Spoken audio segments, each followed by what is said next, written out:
Assalamualaikum warahmatullahi wabarakatuh. Hello everyone. How's everything been doing? I hope you are in a very good condition right now. Okay, my name is Winnie Nur Aini. I'm from C class in English Education major in the State Islamic Institute of Palangkaraya. And right now I am in the 6th semester.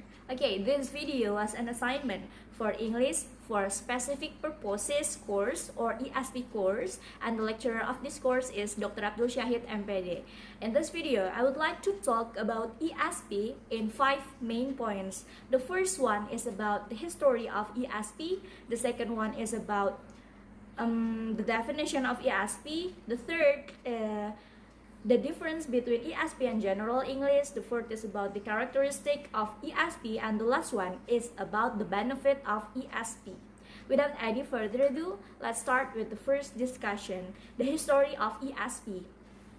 In the 1960s, ESP practitioners believed their main job was to teach the technical vocabulary of a given field or profession. And in 1970s, Hutchinson and Waters first introduced the idea of learning English through content of a subject. And by the 1980s, in many parts of the world, a needs-based philosophy appeared in language teaching. The growth of ESP then was brought about by a combination of three important factors. First, the expansion of demand for English. Second, to suit particular needs, and the development in the fields of linguistics and educational psychology. All three factors seemed to point towards the need for increased specialization in language learning. Okay, for the definition of ESP, ESP is defined as purposeful and is aimed at the successful performance of occupational or educational roles. It is based on a rigorous analysis of students' needs and should be tailor-made. ESP is viewed as an approach to language teaching in which all decisions as to content and method are based on the learner's reason for learning. The reason for learning. So it's like student-centered. What is the purpose of students to learn English?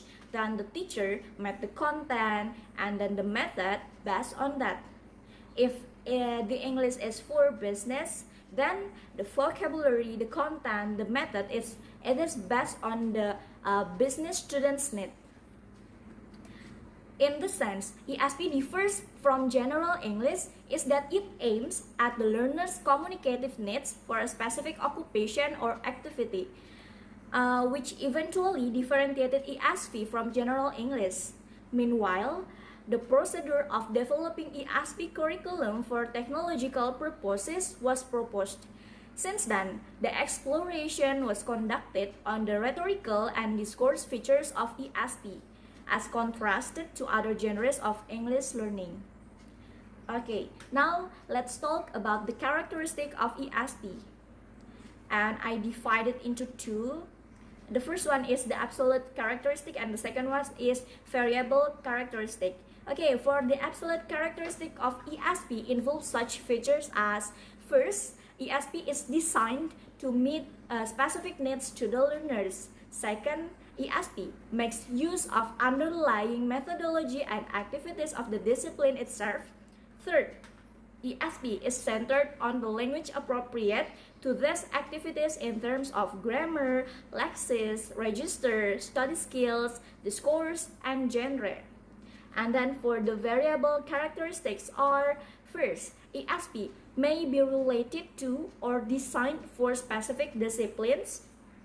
And then for the second is ESP may use in specific teaching situations a different methodology from that of general English. And the third, ESP is likely to be designed for adult learners. It's for adult, either at a tertiary level institution or in a professional work situation. It could, however, be used for learners at secondary school level, or in Indonesia, we know it as SMK, Sekolah Menengah Kejuruan. And for the fourth one is ESP is generally designed for intermediate or advanced students. It's not for an elementary students it's not for the beginners, but it's for the intermediate or advanced. Most ESP courses assume some basic knowledge of the language systems, but it can be used with beginners. Okay, for the benefit of ESP. First, students will derive a sense of ownership of the materials and feel like real contributors. As a result, they will be motivated to return to the classroom. Often students will drop a class if they do not connect with the instructor or the class as a whole, and low numbers lead to cancel courses, as many of us know. So if they didn't connect with the class, they will go and find another instructor.